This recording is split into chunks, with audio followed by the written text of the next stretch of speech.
Bendiciones. Hoy vamos a platicar acerca del relato del nacimiento de nuestro Señor Jesucristo, haciendo una lectura de los evangelios de Mateo y de Lucas, intercalando estos relatos, y lo vamos a hacer ubicando escenas que estos relatos nos presentan, diferentes escenas, y las vamos a intercalar tanto el relato de Mateo como el relato de Lucas.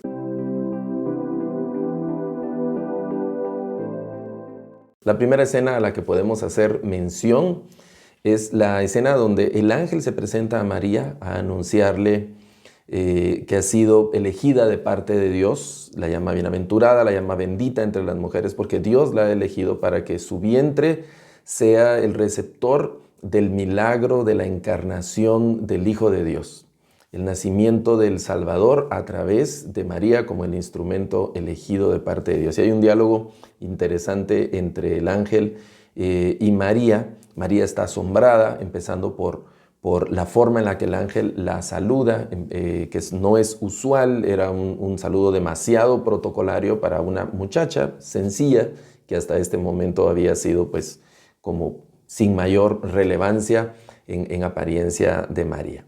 Aparte de eso, ella está con dudas, porque ¿cómo va a ser eso que ella va a estar embarazada y a concebir un bebé si no ha tenido nada que ver con ningún hombre, con ningún muchacho de ese momento? Ella le dice, yo soy virgen, no conozco varón, ¿cómo va a ser eso que voy a quedar embarazada? El ángel no es que le explique el procedimiento, sino solo le dice el milagro que va a ocurrir y que ella va a gestar ahora en su vientre un ser que tendrá una función extraordinaria como el Salvador, el Hijo de Dios. María se queda con ese anuncio y el evento ocurre, ella está embarazada.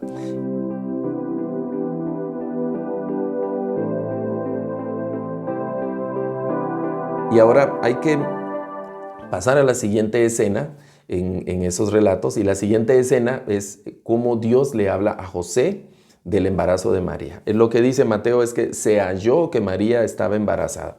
Pensemos en María, la Biblia no da tantos detalles de María, pero dice que era una joven, y lo que vemos de ella, por lo que ella comenta, podemos nosotros anticipar que era una persona prudente, una muchacha sabia, de buen testimonio. Seguramente tenía buen crédito también en su comunidad, en su pueblo, la gente la veía con buenos ojos. Y ahora, de repente, la mejor muchacha de esa comunidad, la joven con mejor testimonio, está embarazada. Está embarazada y no se ha casado, está desposada con otra persona que se llama José, y ella está embarazada, pero no está casada. Eso tuvo que haber sido una noticia muy impactante, tuvo que haber sido una noticia que causó algún revuelo en su comunidad, y principalmente el revuelo en el corazón de José, cuando alguien le lleva la noticia a José y José se entera que María está embarazada y él sabe que no la ha tocado, él sabe que no ha tenido nada que ver con María y ahora María está embarazada. Eso de que el niño que estaba en el vientre de María era del Espíritu Santo, nosotros lo sabemos hoy por el relato bíblico, pero en aquel momento, en realidad, yo creo que nadie creía a María esa noticia de que su embarazo era del Espíritu Santo. Básicamente las personas pensaban que María había engañado a José, o que el niño era de José y que María había cometido un pecado al tener relaciones sexuales antes del matrimonio. Y entonces hay un relato interesante de Mateo cuando el Señor le habla a José, porque José la va a dejar. José, la Biblia dice que era justo, y entonces la va a dejar secretamente. Él se va a huir, él va a escapar, y el Señor tiene que intervenir en la vida de José a través de sueños. Bien podríamos llamar a José como el soñador del Nuevo Testamento, y hasta hay coincidencia con el soñador del Antiguo Testamento, el José, el hijo de Jacob. Entonces José va a dejar a María, la va a dejar secretamente, y la Biblia dice que era justo. Nosotros podemos, de acuerdo a las costumbres y a la forma de los valores, esa cultura de honor y vergüenza que existían en aquel tiempo, en aquella región, José va a llevarse la culpa, va a dejar a su prometida embarazada, se va a huir como un canalla, la va a dejar. Él pudo haberla acusado y decir, yo no tengo nada que ver con María. Recordemos que eran culturas muy patriarcales también, sociedades muy patriarcales, y entonces la palabra del varón tenía muchísimo más crédito que la palabra de la mujer. Y José pudo haber acusado a María y decir, yo no tengo nada que ver con María, yo no he hecho nada con María, ese niño no es mío, y él hubiera sostenido su palabra y María hubiera tenido consecuencias terribles. La hubieran desterrado del pueblo, el buen nombre de su familia quedaba manchado, y en el peor de los casos ella pudo haber sido apedreada y condenada a muerte por el pecado de fornicación que había cometido antes del matrimonio. Pero ¿qué hace José? Decide irse, y entonces él va a arrastrar la culpa tras de sí para librar a María de esas consecuencias, o de las consecuencias más terribles que había tenido. Dios interviene con José en esa escena, le habla a José, le explica a José qué es lo que va a ocurrir con María, qué es lo que está pasando con María, y le pide que reciba a María. Y José, en una actitud también de gran valentía, de fortaleza y de fe, recibe a María como su esposa, trayendo a María ya en su vientre un bebé que no es de él.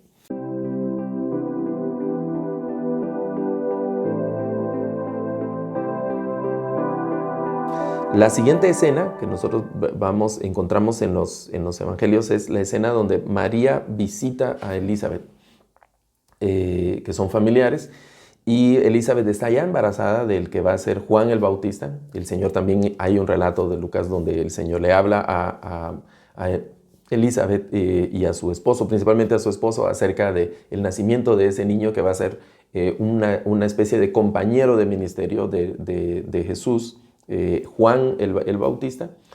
Y ese encuentro entre María y Elizabeth también es muy emotivo, ¿no? El niño salta en el vientre de Elizabeth.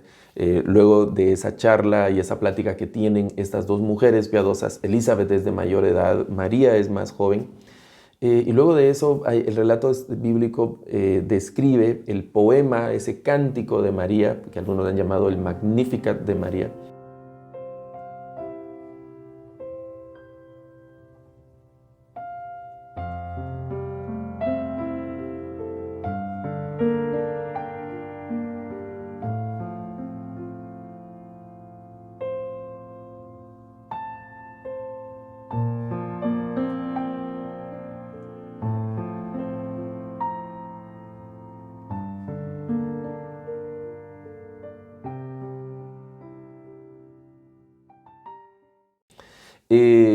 Donde ella contrapone la sencillez, la humildad, lo insignificante que es ella frente a la grandeza, lo sublime de Dios.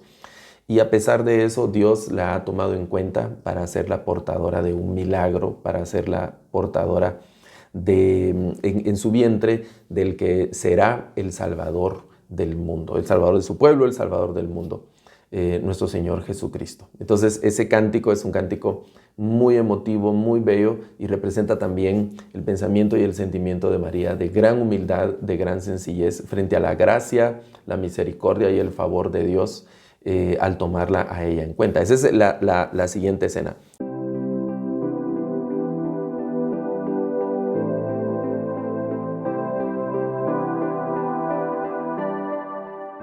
Una cuarta escena podemos mencionar nosotros cuando nuestro Señor Jesucristo en el vientre de María viajan la familia desde Nazaret hasta Belén, que es un recorrido aproximadamente unos 115 kilómetros, dependiendo de la ruta puede extenderse más, 120 kilómetros, en un camino, obviamente era el camino habitual que las personas de aquel tiempo tomaban para hacer ese viaje a aquella ruta. Hoy nosotros tenemos carreteras pavimentadas, tenemos vehículos, y una distancia, digamos, de 120 kilómetros podríamos recorrerla en 2 horas, 2 horas y media o menos, dependiendo de la topografía del lugar.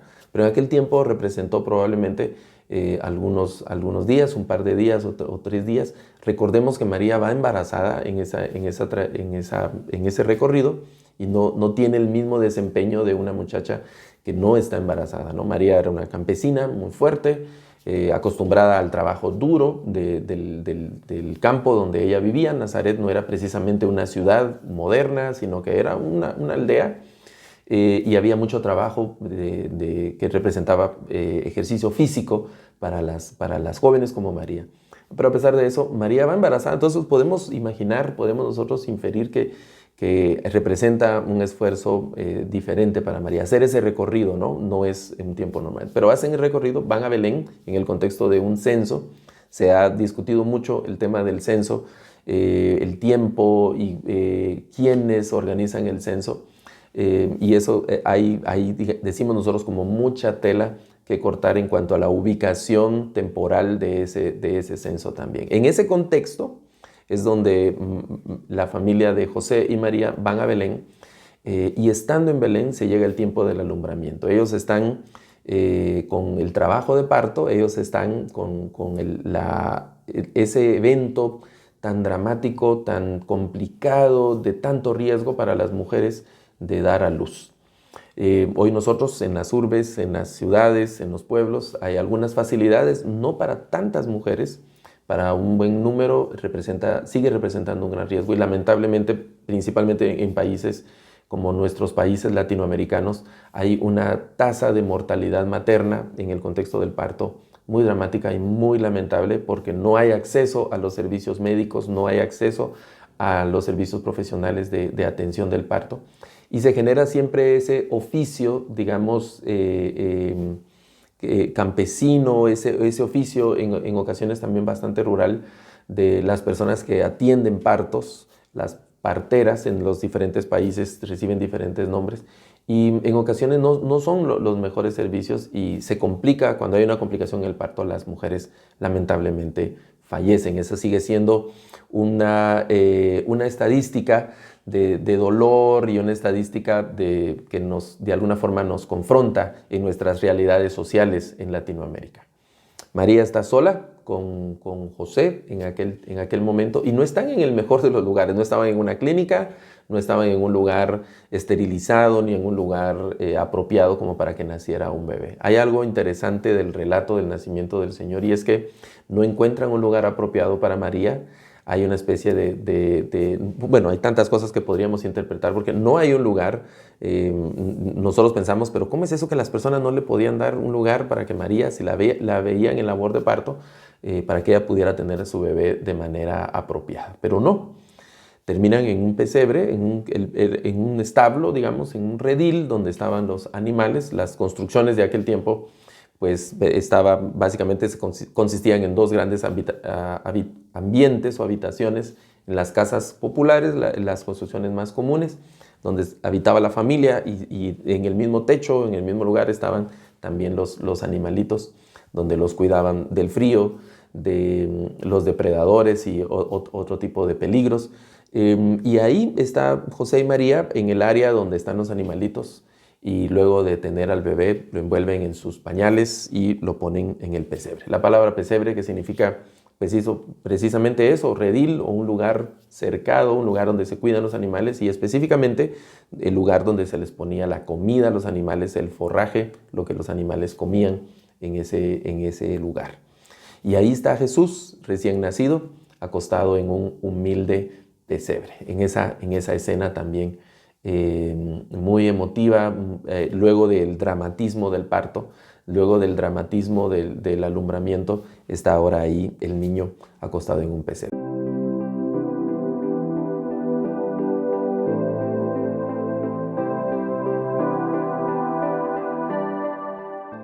Eso está ocurriendo y la siguiente escena es la escena del anuncio a los pastores.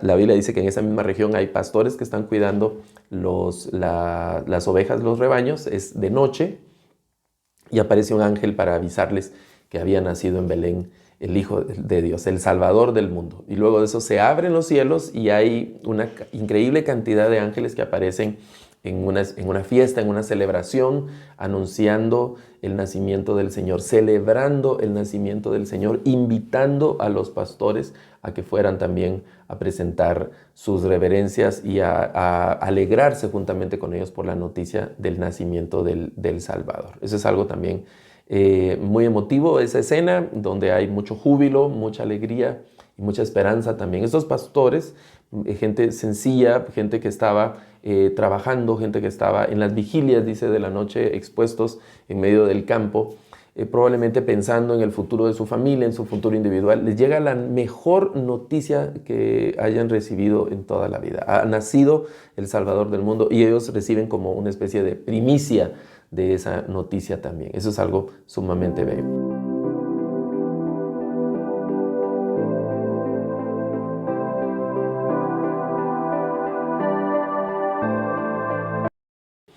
La otra escena que hay que mencionar es la escena del anuncio a los sabios del oriente. Ellos aparecen en el templo, en el palacio real, aparecen. Van buscando al rey de Israel y mencionan que una estrella los ha guiado.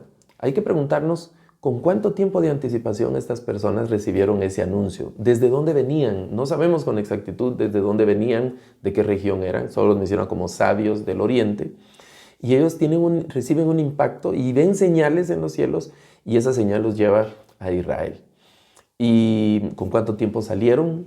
¿Hace cuánto tiempo ellos están de viaje y ahora están frente a Herodes indagando acerca del rey de Israel? La respuesta de Herodes es desconfiada, es una respuesta también astuta en cierta forma. Les pide que vayan, que averigüen y que luego le traigan la noticia. Herodes no tenía buenas intenciones y después las muestra con mucha claridad.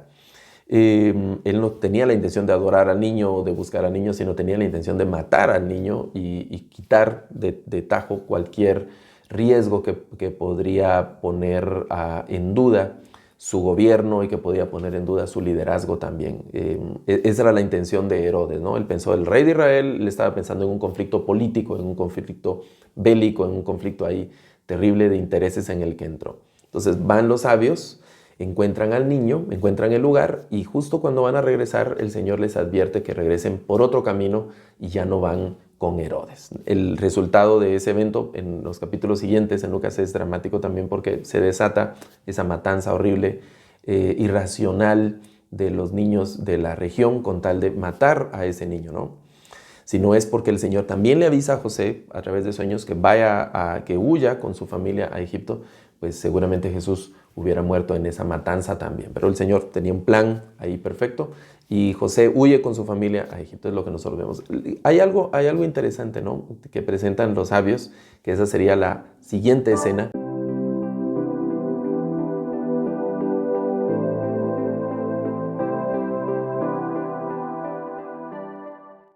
Donde ya hay una reunión alrededor del pesebre, donde están los sabios y sacan de sus tesoros, dice la Escritura, oro, incienso y mirra, sacan de sus tesoros. Ellos llevaban esos presentes, llevaban esos obsequios que representaban su reverencia, representaban su respeto y el honor que ellos rendían. Ellos iban preparados para encontrarse con el rey de Israel.